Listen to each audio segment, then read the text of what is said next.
Halo teman-teman semua, perkenalkan kami dari kelompok 9 Interprofessional Education Fakultas Kedokteran Universitas Lambung Mangkurat.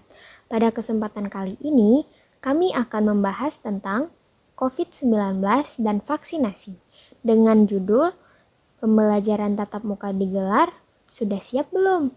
Untuk info lebih lanjut, mari simak video berikut ini. Hari ini, saudara, pembelajaran tatap muka di sekolah digelar. Pembelajaran tatap muka hanya boleh diikuti bagi siswa yang sudah divaksinasi.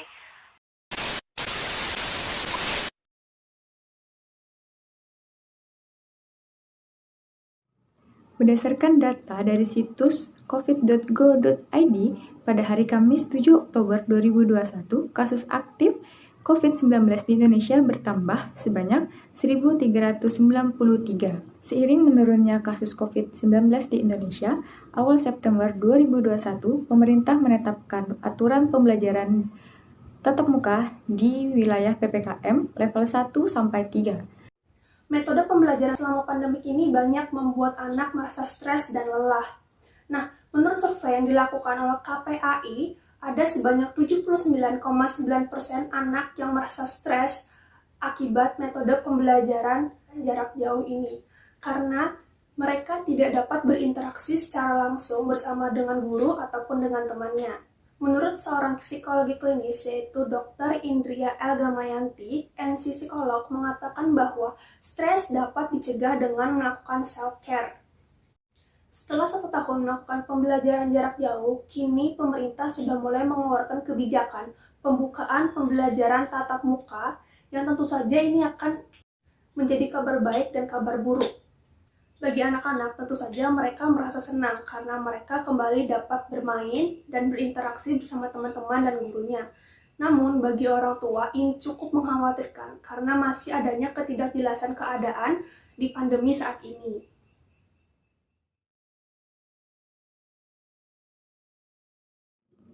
Total sasaran vaksinisasi di Indonesia adalah 208.265.720 berdasarkan data dari situs kawal covid.go.id untuk data capaian vaksinisasi COVID-19 per tanggal 8 Oktober 2021 secara keseluruhan di Indonesia. Sedangkan pada kasus kelompok anak sekolah, vaksinasi pertama telah mencakup 14.875% dari target sasaran dan vaksinasi kedua telah mencakup 10.476% dari target sasaran. Setelah beberapa sekolah melakukan kegiatan tatap muka, kini ada diberitakan klaster baru yaitu klaster sekolah. Dari situs kemendikbud.go.id, klaster sekolah COVID banyak terjadi di SD. Setidaknya 583 klaster sekolah COVID terjadi. Adapun klaster sekolah COVID pada jenjang lain yakni PAUD sebanyak 251, SMP sebanyak 244, SMA sebanyak 109, SMK sebanyak 70, dan SLB sebanyak 13. Hal ini tentu saja banyak membuat orang tua merasa khawatir untuk membiarkan anak mereka melakukan kegiatan pembelajaran tatap muka. Keresahan yang dirasakan orang tua dalam kegiatan pembelajaran tatap muka ini tentu saja adalah hal yang wajar.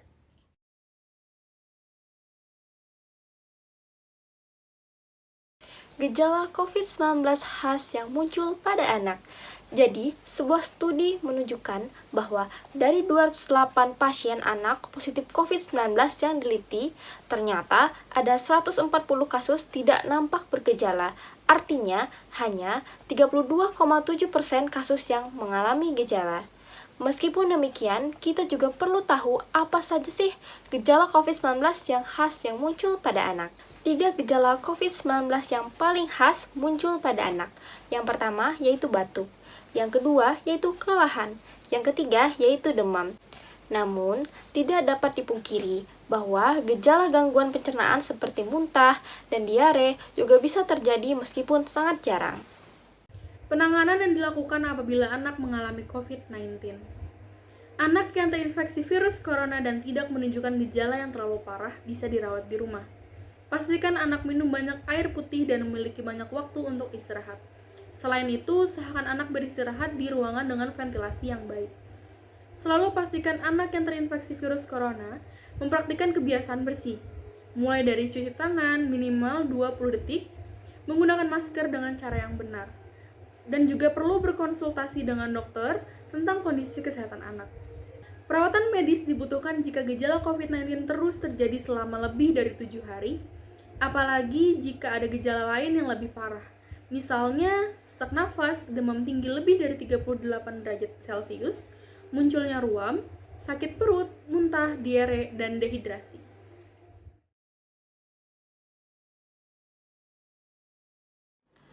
Pemberian vaksin COVID-19 untuk anak-anak di bawah usia 18 tahun.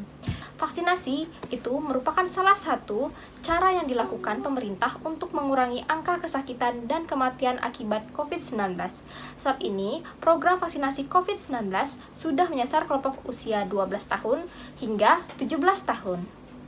Maka dari itu, penting bagi orang tua untuk mengetahui apa saja yang perlu dilakukan sebelum dan sesudah dilakukannya vaksinasi pada anak. Sebelum vaksinasi, yang pertama, pastikan anak cukup tidur. Tidur yang cukup itu membuat kondisi tubuh fit sehingga vaksin dapat bekerja optimal. Yang kedua, yaitu edukasi anak. Beritahu anak manfaat dari vaksin serta prosedur vaksinasi agar anak tidak kaget saat disuntik vaksin. Yang ketiga, yaitu cek kondisi anak. Pastikan anak tidak sedang dalam kondisi sakit atau demam di hari vaksinasi. Apabila anak memiliki penyakit komorbid seperti alergi, maka disarankan untuk konsultasi ke dokter yang ahli sebelum merencanakan vaksinasi. Cara merawat anak yang mengalami KIPI setelah vaksin COVID-19. Ada beberapa cara. Yang pertama, apabila anak mengalami nyeri kemerahan bengkak pada tempat suntikan, lalu merasa demam, nyeri otot seluruh tubuh, dan nyeri sendi, penanganan bisa melakukan perawatan kompres dingin pada lokasi suntikan, dan bisa pemberian paracetamol, kemudian tidak lupa memberikan air putih yang banyak.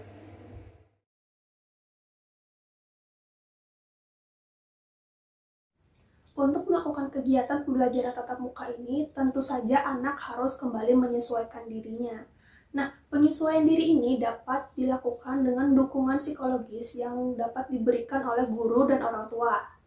Strategi pendampingan psikologis yang dapat dilakukan oleh guru yaitu pertama, melihat bagaimana kesiapan belajar anak. Kedua, yaitu melakukan pendampingan agar anak tidak merasa tertinggal atau berbeda dari teman-teman lainnya. Selain itu, orang tua juga berperan dalam pendampingan psikologis anak.